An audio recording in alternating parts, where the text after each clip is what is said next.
Et bonjour, me revoilà de retour. Alors, c'est une question, c'est un truc dont j'ai pensé il y a quelques jours de ça. Je me suis dit, je fais une vidéo, je fais pas une vidéo, et comme d'hab, bon, voilà, comme j'ai besoin, entre guillemets, de faire des vidéos sur cette chaîne, je me suis dit, ça serait bien de pouvoir en parler parce que, effectivement, j'ai une vision de home studio, mais du point de vue, je dirais, du point de vue novice, on va dire ça comme ça. Et c'est vrai que, bah, quand on commence un home studio, alors, je vais parler, mais je vais partir du postulat que vous avez un ordinateur ou maintenant, quand je crois comprendre, vous avez un iPad, donc vous pouvez, entre guillemets, vous avez un logiciel, un séquenceur, un logiciel qui va vous permettre d'enregistrer ce que vous faites.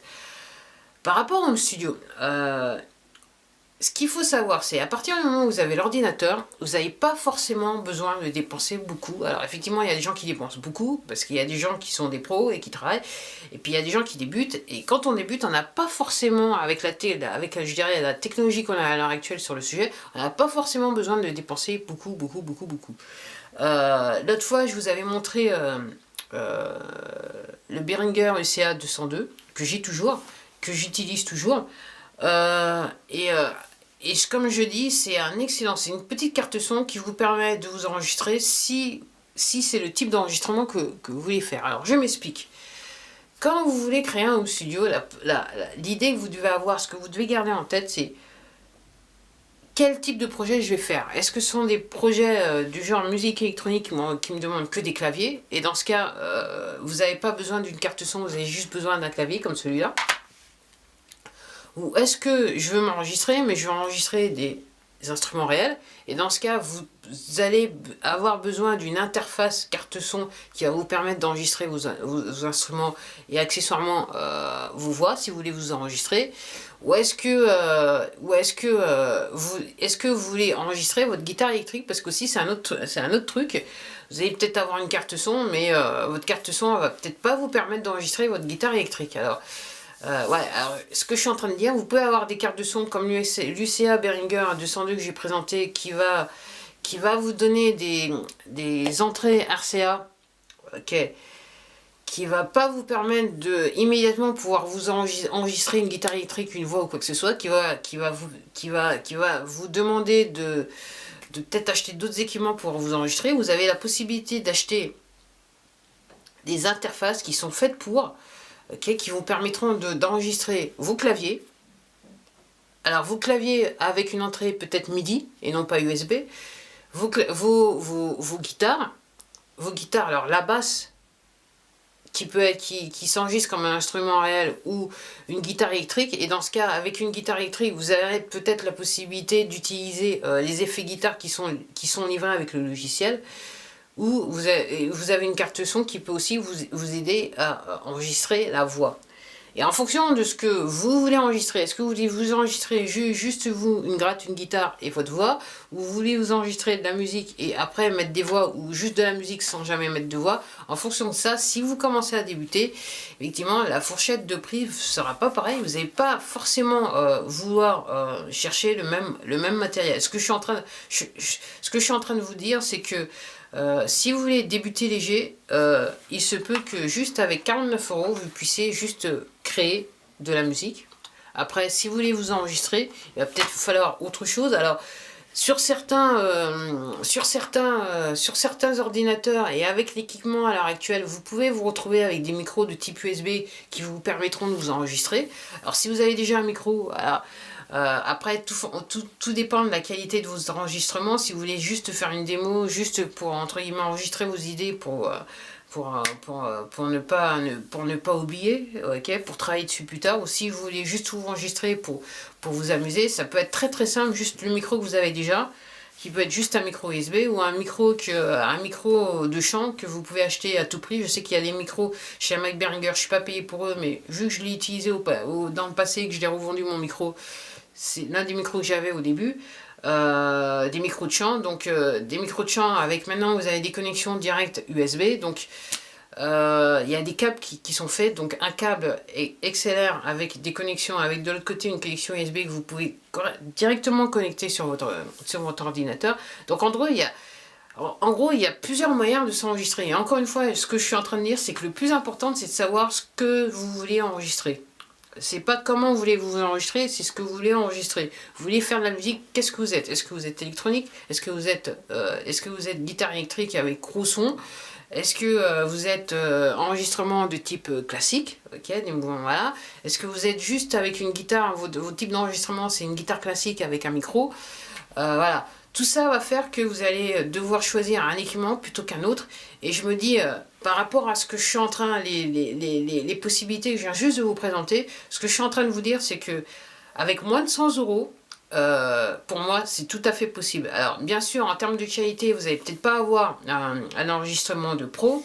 Vous allez peut-être avoir peut-être un enregistrement semi-pro. Ça dépend comment vous y prenez. Et après, l'histoire d'avoir un enregistrement semi-pro, au-delà du matériel, moi ce que je suis en train de dire, c'est plus un état d'esprit, parce que je me souviens dans le passé avoir écouté entre guillemets des titres qui avaient été faits sur du matériel semi-pro voire pro, et j'ai été surprise de la qualité du son. Après, tout dépend du matériel et de la personne, et je dirais de la psychologie en fonction de l'enregistrement, au-delà du matériel tout seul. Et avec, je dirais, l'avancée technologique qu'on a à l'heure actuelle, avec du matériel semi-pro, vous pouvez avoir des résultats qui sont pas mal. En tout cas, pas mal en termes de démo. Alors après, si vous voulez faire quelque chose de plus sérieux, alors effectivement, il va falloir dépenser, parce qu'après, il y a le problème de l'échantillonnage au moment de l'enregistrement qui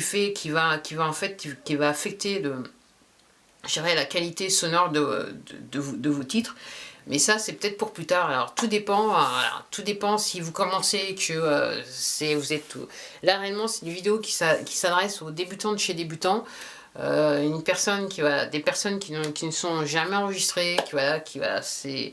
Voilà, quelque part, la philosophie que vous devez avoir avant de faire l'achat. Et bien sûr, moi, ce que je vous recommande, c'est ce que j'ai toujours fait, d'aller sur le net.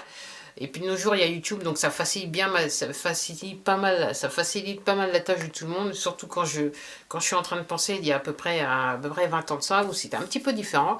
Avant, il fallait aller sur les magazines, il fallait se déplacer dans les magasins et voir un petit peu les magasins d'instruments, et de regarder un petit peu ce qu'il y avait. Là, maintenant, vous avez Internet, et en plus de ça, vous avez YouTube, des gens qui achètent le matériel, qui font des démonstrations en ligne, et voilà, qui vous montrent comment ça marche. Et donc, ça vous permet, quelque part, de vous positionner par rapport à quel instrument vous voulez acheter, juste pour débuter. Mais réellement, j'insiste bien, vous n'avez pas besoin de dépenser plus de 100 euros si vous voulez commencer.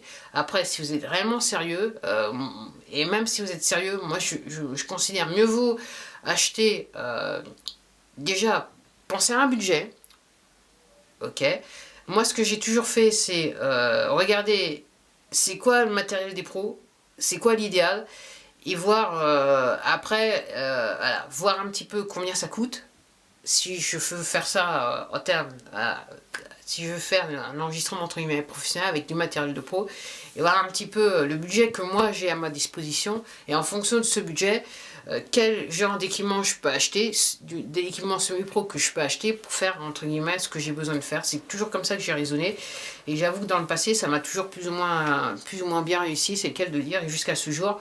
Alors, ouais, alors, effectivement, dans le passé aussi, j'ai utilisé pas mal de logiciels. Là, j'en suis revenu à GarageBand, voilà, c'était plus simple pour moi.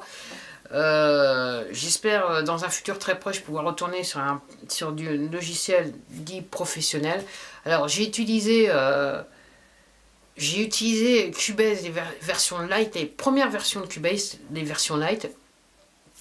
Oui, j'ai utilisé Cubase quand j'étais à l'université, effectivement. J'ai utilisé Magix aussi, une des premières versions de Magix. Et là, effectivement, je me suis décidé, je vais faire ça avec GarageBand, de toute façon, voilà.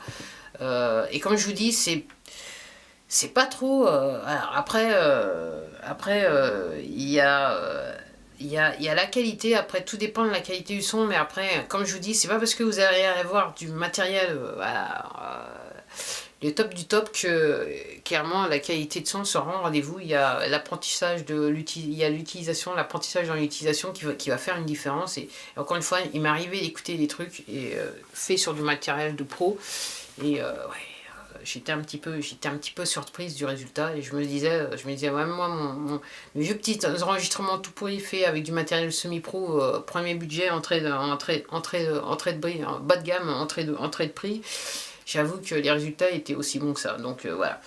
C'était tout pour moi. Voilà comment, voilà, je dirais, l'idée, enfin, le raisonnement que vous devez avoir quand vous voulez commencer dans le home studio et achat dans le home studio. Et encore une fois, vous n'avez pas besoin, à mon avis, si vous avez déjà l'ordinateur, ce qui coûte le plus cher. Après, voilà, pour débuter, entre guillemets, pour moi, vous n'avez pas besoin de dépenser énormément. Et de nos jours, moi, ce que je dis, 100 €, c'est voilà, 100 €, c'est tout à fait possible pour débuter. Et vous pouvez enregistrer probablement vos batteries, tout dépend comment vous y prenez. Ouais, votre guitare électrique, votre basse, voilà, et le chant, il n'y a pas de souci. Bah voilà, c'était tout pour moi, je vous dis à la prochaine vidéo. Alors, est-ce que ça sera une vidéo sur le home studio? Au moment où j'enregistre, je ne sais pas. Comme je ne sais pas quand est-ce que vous verrez cette vidéo, il se peut que dans une semaine vous verrez cette vidéo, je ne sais pas. Bah voilà, c'était tout pour moi, je vous dis à la prochaine, et prenez soin de vous, ok, et faites-vous plaisir dans la musique.